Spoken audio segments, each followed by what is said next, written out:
Okay, so let's talk about overtraining. Specifically, I want to go over the difference between overtraining and overreaching, because there's a lot of misconceptions and misunderstandings when it comes to the two. In fact, a lot of you probably don't even know the term overreaching. You probably all know the term overtraining, but a lot of you don't know about overreaching. Here is the reality.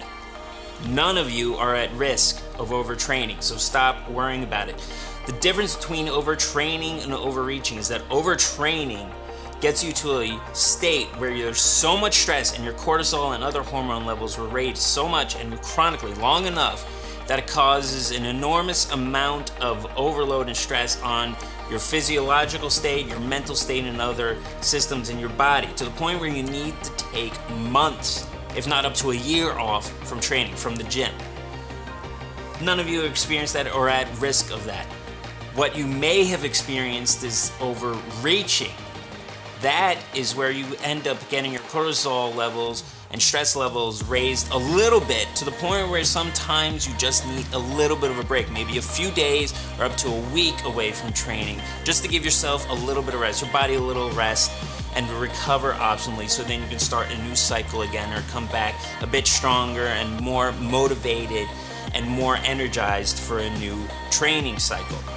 That's what most of you, pretty much all of you, have experienced at some point.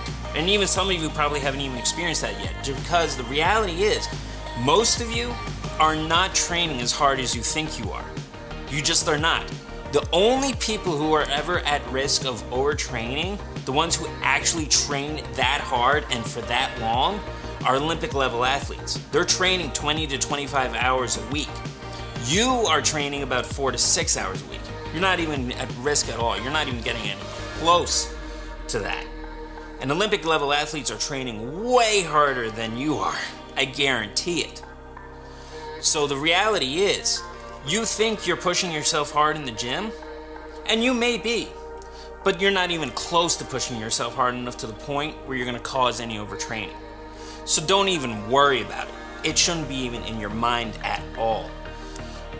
But like I said, you might get to the point where you are maybe overreaching a little bit, so you need to take a few days off because you just all of a sudden lose energy, you lose motivation, you feel a little sore a little bit longer than usual. At that point, okay, yes, take a few days off, maybe take a week off, maybe it's the time to take that deload or that bit of a break at the end of a cycle.